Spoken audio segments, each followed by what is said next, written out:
நம்ம வீடியோக்குள்ள போறதுக்கு முன்னாடி உங்களுக்கு பிஎஃப் அமௌண்ட் எடுக்கிறதுல சிரமம் இருந்தா இவர்களை தொடர்பு கொள்ளுங்க. வாங்க வீடியோக்குள்ள போலாம். தொடர்ந்து நம்ம ஈரானுடைய நிலவரங்களை பார்த்துட்டு இருக்கோம். இப்போது 2 பெரிய தாக்குதலை ஈரான் நடத்தியிருக்காங்க. அதை கிளைமும் பண்ணியிருக்காங்க. ஒரே கட்டிடத்துல இருந்த அமெரிக்க ராணுவமும் சரி, இஸ்ரேலுடைய ராணுவமும் சரி இறந்திருக்காங்க. அது என்னன்னு சொல்லிட்டு பார்க்கலாம். அதுக்கு முன்னாடி இப்ப என்ன பண்ணிட்டாங்கன்னா, ஈரான் இன்னைக்கு ஃபுல்லா ட்ரம்ப்பை கலாய்க்கிறதவே ஒரு வேலையா எடுத்து செய்ய ஆரம்பிச்சிட்டாங்க. ஒவ்வொரு நாட்டுல இருக்கக்கூடிய ஈரானுடைய எம்பசியை சேர்ந்தவங்களே என்ன பண்ண ஆரம்பிச்சிருக்காங்கன்னா, அவங்களுடைய அபிஷியல் பேஜ்ல ட்ரம்ப்பை கலாய்க்க ஆரம்பிச்சிருக்காங்க. அதுல முதல்ல ஈரானுடைய எம்பசி ஜிம்பாப்வேல இருக்கக்கூடியவங்க என்ன பண்ணிருக்காங்கன்னா, Trump please talk, we are bored அப்படின்னு இருக்காங்க. ஏதாவது பேசுங்க ட்ரம்ப், எங்களுக்கு போர் அடிக்குது. நீங்க தான் என்ன பண்ணுவீங்க, ஏதாவது நாளுக்கு ஒன்னு புதுசு புதுசா அறிவிப்பு கொடுத்துட்டே இருப்பீங்க, எங்களுக்கு அது ரொம்ப என்டர்டெய்னிங்கா இருக்குது அப்படின்னு சொல்லியிருக்காங்க. அப்படின்னு என்ன அர்த்தம்னா, ட்ரம்ப் எதையாவது ஒன்று வளரிட்டே இருப்பாரு, அது பாக்குற காமெடியா இருக்கு, அதனால எதுவும் நடக்க போறது இல்ல, அவர் சொல்றதெல்லாம் சும்மா வேஸ்ட் தான். அதனால என்ன சொல்லியிருக்காங்கன்னா, ஏதாவது ஒண்ணு பேசுங்க, நீங்க எப்பயுமே பேசிட்டே இருப்பீங்களே, உளறிட்டே இருப்பீங்களே, ஏதாவது ஒண்ணு சொல்லுங்கன்னு இருக்காங்க. உடனே பாத்தீங்கன்னா ட்ரம்ப் என்ன பண்ணியிருந்தாரு, நேற்று இரவு ஒரு அறிவிப்பு கொடுத்திருந்தாரு. Tuesday will be power plant day, bridge day, all wrapped up in one in Iran சொல்லியிருந்தாரு. அப்படின்னு என்னன்னா, செவ்வாய்க்கிழமை பெரிய தாக்குதலை செய்ய போறோம், அது பவர் பிளான்ட் டேனா பவர் பிளான்ட் எல்லாம் அடிக்க போறோம், பிரிட்ஜ் எல்லாம் தகர்க்க போறோம்னு சொல்லியிருந்தாங்க. அப்படி உங்களுக்கு வேண்டாம், நாங்க பவர் பிளான்ட் அடிக்க கூடாது, பிரிட்ஜ் அடிக்க கூடாதுன்னு நீங்க நினைச்சா என்ன பண்ணிருங்க, உடனே ஹார்மோஸை திறந்துருங்கன்னு சொல்லிட்டு கடைசியா பாத்தீங்கன்னா இப்போது ட்ரம்ப் ஒரு அறிவிப்பை கொடுத்திருந்தாரு. அந்த அறிவிப்பை இப்ப என்ன பண்ணிருக்காங்கன்னா, அந்த ஜிம்பாப்வேவுடைய ஈரானுடைய எம்பசி மறுபடியும் அதை கோட் பண்ணி, பேசிட்டீங்களா, எங்களுக்கு போர் அடிக்குதுன்னு நினைச்சோம், இப்ப நீங்க பேசணும்னு எங்களுக்கு என்ன ஆயிடுச்சு, போர் அடிக்கிறது போயிருச்சு, உங்களுடைய அறிவிப்பே வித்தியாசமா தான் இருக்குன்னு சொல்லிட்டு we lost the key, நீங்க என்ன சொன்னீங்க, எங்களை ஹார்மோஸை திறங்க, அப்படி இல்லாட்டினா உங்களை அழிச்சிருவோம் செவ்வாய்க்கிழமைன்னு சொன்னீங்கல்ல, ஆனா திறக்கணும், எங்கள்கிட்ட சாவி இல்லை அப்படின்னு இருக்காங்க. அப்படின்னு என்ன பண்ணிருக்காங்கன்னா, கிண்டல் பண்ணிருக்காங்க. இது இன்னைக்கு பாத்தீங்கன்னா ரொம்பவே ஒரு பேசு பொருளாக மாறி இருக்கு. அதே மாதிரி டொனால்ட் ட்ரம்ப் உங்களுக்கு கடைசி 48 மணி நேரம் கொடுக்குறேன், அவ்வளவுதான், உங்களுக்கு சான்ஸே இல்லை அப்படின்னு சொல்லிட்டு சொல்லி இருக்கக்கூடிய போஸ்டை கோட் பண்ணி என்ன சொல்லியிருக்காங்கன்னா, லோடிங் சின்ஸ் 3000 years ago அப்படின்னு போட்டு சிரிக்கிற சிம்பிள் போட்டிருக்காங்க. அதாவது இவர் 48 மணி நேரம் கொடுக்குறேன்னு சொன்னாரே, அதை அவர் 3000 வருஷத்துக்கு முன்னாடி சொல்லிட்டு இருக்காரு, இன்னும் சொல்லிட்டே இருக்காரு அப்படிங்கிற மாதிரியும் அது போயிட்டே இருக்குதுங்கிற மாதிரி என்ன பண்ணிருக்காங்கன்னா ஈரான் கிண்டல் பண்ணிருக்காங்க. ட்ரம்ப் நீங்க என்ன பண்ணுங்க, ஹார்மோஸை திறங்க, இல்லாட்டினா நாங்க ஹெல்ல காட்டுவோம், நரகத்தை காட்டுவோம், 48 மணி நேரத்துல அழிச்சிருவோம், உங்களுடைய பவர் பிளான்ட் எல்லாம் என்ன பண்ண போறோம், அழிக்க போறோம், Tuesday will be your power plant டேன்னு சொல்லிட்டு மிரட்டினா, இவங்க என்ன சொல்றாங்க, நீங்க திறக்கணும்னு சொல்றீங்க, நாங்களும் ஆசைதான் படுறோம், ஆனா சாவி இல்லையே. அதுக்கப்புறம் 48 மணி நேரம் நீங்க சொல்லியே 3000 வருஷமாச்சு, 3000 வருஷமாவா இன்னும் இந்த 48 மணி நேரம் இருக்குது அப்படின்னு கேக்குறாங்க. ஏன்னா இதுக்கு முன்னாடியே பாத்தீங்கன்னா தாக்கிடுவோம்னு சொன்னாங்க. அப்புறம் என்ன பண்ணாங்க, இல்ல 48 hours டைம் தரோம்னாங்க. அதுக்கப்புறம் என்ன சொன்னாங்க, இல்ல 5 days டைம் தரோம்னு சொன்னாங்க. அதுக்கப்புறம் என்ன சொன்னாங்க, இல்ல 10 days டைம் தரோம்னு சொன்னாங்க. இப்படி மாத்தி மாத்தி என்ன பண்ணிட்டு இருந்தாங்கன்னா, ட்ரம்ப் தாக்கிடுவோம்னு சொல்லிட்டு அதை போஸ்ட்பான் பண்ணிட்டே இருக்கிறனால இவர் 48 மணி நேரம் சொல்லியே 3000 வருஷம் ஓடி போச்சுன்னு சொல்லியிருக்காங்க. ஈரானை பொறுத்தளவுக்கு இந்த தடவை ட்ரம்புடைய பேச்சுக்கு அடி பண்ணிருது அப்படிங்கறதே இல்லவே இல்லை.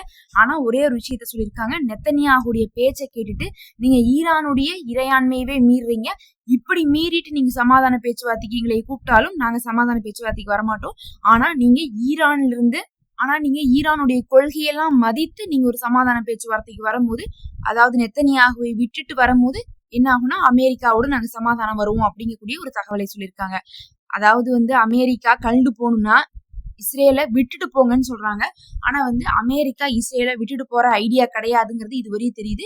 அதுக்குதான் பல தடவை ஈரான்ல இருந்து என்ன சொல்லிட்டாங்கன்னா, ஏன் உங்களுடைய எப்ஸ்டீன் ஃபைல்ஸ் அவங்கள்ட்ட இருக்கா, அதுக்கு பயந்துதான் இந்த போர் நடத்தப்படுதான்னு சொல்லி எல்லாம் ஸ்போக்ஸ் பர்சன் என்ன பண்ணிருப்பாங்க, கிண்டலா கேட்டிருப்பாங்க. அமெரிக்க அதிபர் ட்ரம்புடைய பொறுப்பற்ற நடவடிக்கையால் முழு பிராந்தியமும் தீக்கிரையாகும்னு சொல்லிட்டு ஈரான் எச்சரிக்கை கொடுத்திருக்காங்க. எதை முழு பிராந்தியம் சொல்றாங்கன்னா, அமெரிக்காவும் இஸ்ரேலும் அடிச்சா ஈரான் என்ன பண்ணுவாங்க, அங்க இருக்கக்கூடிய மத்திய கிழக்கு நாட்டுல இருக்கக்கூடிய சவுதி, யுஏஇ, கத்தாரு, பஹ்ரைன், அங்க இருக்கக்கூடிய எல்லா அமெரிக்காவுக்கு சம்பந்தமான எம்பசி, அதுக்கப்புறம் ராணுவத்தளம், அதுக்கப்புறம் அவங்க பிசினஸ் இதெல்லாம் டீலிங்ல வச்சிருக்காங்களோ அது எல்லாத்தையுமே தாக்குவாங்க. அதனாலதான் சொல்றாங்க முழு பிராந்தியமுமே தீக்கு இரையாகும்னு சொல்லி வார்ன் பண்ணிருக்காங்க. அதுவும் என்ன சொல்றாங்கன்னா, இந்த செவ்வாய்க்கிழமை பவர் பிளான்ட் டேன்னு சொல்லிட்டு ட்ரம்ப் சொல்றத வந்து நீங்க எங்களுடைய ஒரு பவர் பிளான்ட் அடிச்சா நாங்க உங்களுடைய 5 பவர் பிளான்ட்டை மத்திய கிழக்குல வந்து அடிப்போம்னு சொல்லியிருக்காங்க. அப்போ ஒவ்வொரு அடியும் வந்து ஈரானுக்கு விழுகும் போது பதிலுக்கு அவங்க என்ன பண்ணுவாங்க, யுஏஇ, பஹ்ரைன், கத்தார்னு அடிக்கும் போது எல்லாருக்குமே என்ன ஆயிரும், அதே பிரச்சனை தான். இதனாலதான் இன்னைக்கு அரபு நாடுகள்லாம் என்ன பண்ணிட்டு இருக்காங்க, நாளைக்கு அமெரிக்கா ஏதாவது பண்ணாங்கன்னா உடனே ஈரான் நம்மள ஏதாவது பண்ணிடுவாங்க அப்படிங்கக்கூடிய பயத்துல இருந்துட்டு இருக்காங்க. அடுத்தது ஒரு முக்கியமான விஷயம் ஒண்ணு வந்து பாத்தீங்கன்னா, இன்னைக்கு யுஏஇல இருந்த 25 பேர் யாருன்னா அமெரிக்காவுடைய ராணுவத்தை சேர்ந்தவங்க 25 பேர் யுஏஇல இப்ப 4 நாளைக்கு முன்னாடி இந்த மாதிரி தகவல் வந்துச்சு. அது வேற குரூப். இப்ப யுஏஇல ஒளிஞ்சிருந்த 25 அமெரிக்க ராணுவத்தை நாங்க தாக்கி ஒரே இடத்துலயே அவங்க இறந்திருக்காங்க. உயிரிழந்ததும் போக நிறைய பேர் படுகாயம் அடைஞ்சிருக்காங்க அப்படின்னு சொல்லிட்டு அறிவிச்சிருக்காங்க. அப்ப 25 மெம்பர்ஸ் வந்து அமெரிக்காவுடைய ராணுவத்தை சேர்ந்தவங்க அந்த பில்டிங்ல இருந்திருக்காங்க. யுஏஇல தாக்குதல் நடத்தப்படுறதுனால என்ன பண்ணிட்டாங்கன்னா, யுஏஇல இருந்து அமெரிக்காவுக்கு தப்பிச்சு போக முடியாத ஒரு நிலைமைங்கிறதுனால அங்க இருக்கக்கூடிய ஹோட்டல்ஸ், அங்க இருக்கக்கூடிய அன்அபிஷியல் பில்டிங்ஸ்ல வந்து என்ன பண்ணிருக்காங்கன்னா யுஏஇ கவர்மெண்ட் தங்க வச்சிருக்காங்க. எல்லாத்துக்கு மேல தரைப்படைய ஆரம்பிக்க போறாங்க, மறுபடியும் வான் தாக்குதல் செய்ய போறாங்க. செவ்வாய்க்கிழமைக்கு அப்புறம் என்ன நடக்க போகுதுன்னு தெரியல. இதுக்கெல்லாம் பாத்தீங்கன்னா யுஏஇல அமெரிக்காவுடைய ஆட்களே அங்கங்க கூச்சி வச்சிருக்காங்க. அந்த இடத்தெல்லாம் கண்டுபிடிச்சுதான் இப்படி ஒரு அட்டாக் பண்ணிருக்காங்க. இதே மாதிரி 4 நாளைக்கு முன்னாடியுமே யுஏஇல இருந்த ஒரு பில்டிங் அட்டாக் பண்ணி அங்க ஒரு 30 பேரெல்லாம் இறந்திருந்தாங்கன்னு சொன்னாங்க. இப்ப 25 பேர்த்த கிளைம் பண்ணிருக்காங்க. அடுத்தது இதே மாதிரி ஈராக்கு அப்படிங்கிறது வந்து பாத்தீங்கன்னா அவங்களுக்கு அங்க தரைவழிக்கு ஈராக் தான் ரொம்ப முக்கியமான ஒரு இடமா இருக்கு. அது குர்துகள் இருக்கிறதுனால அவங்களை எப்படியாவது ட்ரெயின் பண்ணலாம் அப்படிங்கறதுனால ஈராக்ல வந்து அங்கங்க வந்து மீட்டிங் எல்லாம் போட்டிருக்காங்க. அப்படி ஒரு இடத்துல ரகசியமாக இருந்த அமெரிக்காவை சேர்ந்து 50 பேர்த்த தாக்கியிருக்கோங்கிறாங்க.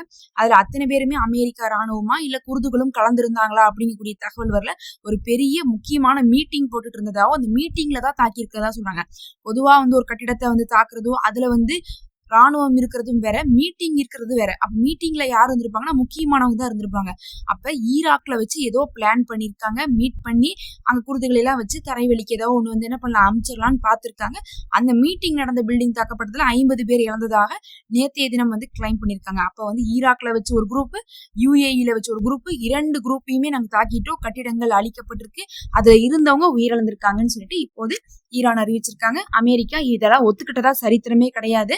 அதுக்குள்ள இந்த விமானிகளுடைய பேச்சு வந்தனால அதுலயே எல்லாரும் என்ன ஆயிட்டாங்க, திசை திருப்பப்பட்டுட்டாங்க. எது எப்படியோ இன்னைக்கு நம்ம திங்கட்கிழமை நைட்டு இந்த வீடியோவை ரெக்கார்ட் பண்ணிட்டு இருக்கோம். அநேகமாக நீங்க வந்து பாத்தீங்கன்னா திங்கட்கிழமை நைட்டும் செவ்வாய்க்கிழமை காலையிலயும் இந்த வீடியோக்களை பாக்குறதுக்கு வாய்ப்பு இருக்கு. அதுக்கப்புறம் செவ்வாய்க்கிழமை தான் என்ன பண்ணிருக்காரு ட்ரம்ப் வந்து, உங்களுக்கு நான் வந்து பவர் பிளான்ட் டேவா மாத்துவேன், பிரிட்ஜ் டேவா மாத்துவேன், தாக்குவேன், நரகத்தை காட்டுவேன்லாம் சொல்லியிருக்காரு. ஈரான் வந்து கலாய்த்திட்டு இருந்தாலும் இன்னொரு பக்கம் அமெரிக்கா என்ன பண்ண போறாங்க அப்படிங்கக்கூடிய ஒரு பெரும் ஆர்வத்தோடும் இஸ்ரேலும் ஆவலோடு உலகமும் காத்து கொண்டிருக்கு. பொறுத்திருந்து பார்ப்போம். இதெல்லாம் தான் இப்ப வந்த முக்கியமான தகவல். இன்னும் சில தகவல்களோடு அடுத்த வீடியோல சந்திக்கலாம். மறக்காம சப்ஸ்கிரைப் மட்டும் இல்லாம அந்த நோட்டிபிகேஷன் பெல்லையும் தயவு செஞ்சு கிளிக் பண்ணி வச்சுக்கோங்க. ஏன்னா நம்மளுடைய சேனலுடைய ரெக்கமெண்டேஷன் அப்பப்ப குறைஞ்சிரும். அந்த நோட்டிபிகேஷன் பெல்லை நீங்க கிளிக் பண்றது மூலமாக நம்மளுடைய வீடியோ மறுபடியும் ரெக்கமெண்ட் பண்றதுக்கு ஒரு காரணமாக இருக்கும்.